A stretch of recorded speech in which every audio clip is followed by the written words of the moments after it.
So the first thing I'm going to do is admit I'm pretty nervous about being up here. Not necessarily about standing up here in front of you, but I'm following the past 2 weeks of pretty dynamic talks. Lester and Ellen gave us a very moving story of their journey and the blessings they've received here at St. Philip's. So even though that was intimidating enough, then we had Roxanne last week. So she was just more than I can say anything about.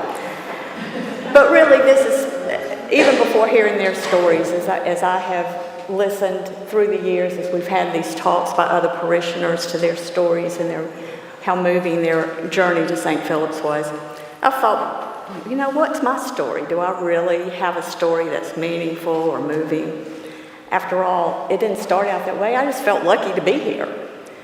Early on, I had attended St. Philip's briefly, and then, as life often does, we go off in different directions. But that didn't last long. I was invited back by a friend, and that is a story so many of us have. So many of us, as we've listened to these stories, we got here because somebody asked us to come, being Philippians that we are. So I was asked to come back, invited back, challenged to see the blessings I could receive here. So I did, came back, and I saw it, and I stayed. And that was over 40 years ago. So while that's not necessarily a real moving story, this place has been such a tremendous part of my life over those years. I just can't imagine what life would be without it.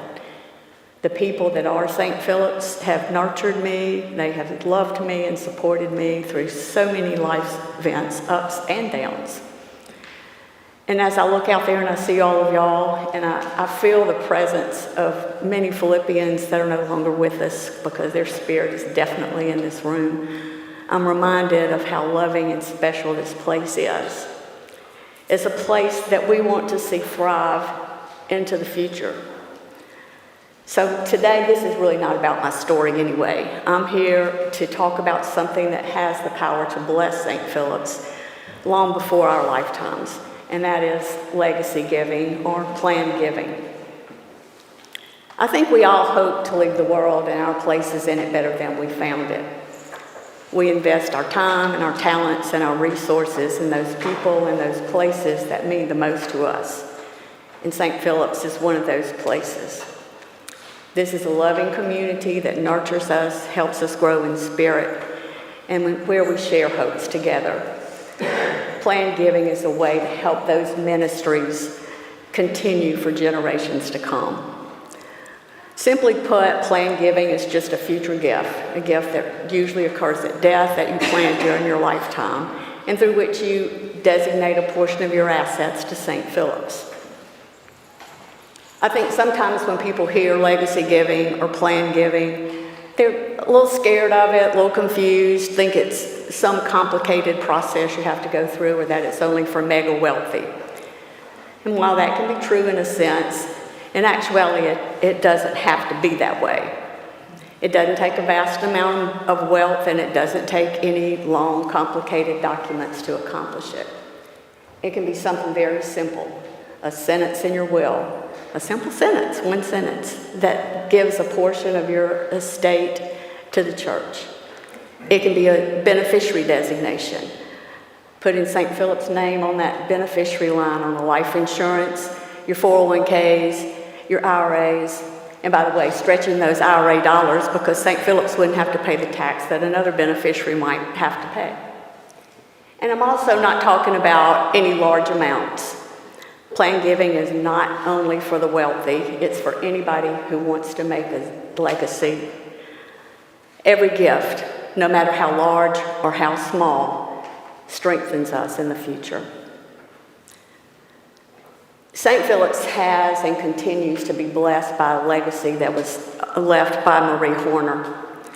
It's helped us to do things. Y'all have all heard us talk about this over the years. It's helped us to do many things that we may not have otherwise financially been able to do. But what I want to say is we don't all, and I know we don't have the opportunity or the resources to do what she did. But what I want to say is that doesn't matter. It's not about an amount. It's about creating a lasting legacy. So again, it's important to note that there is no amount that is too small. Even a small gift over a period of time can strengthen us. And if we build them together with gifts that all may make, we hopefully can build an endowment that lasts for generations to come.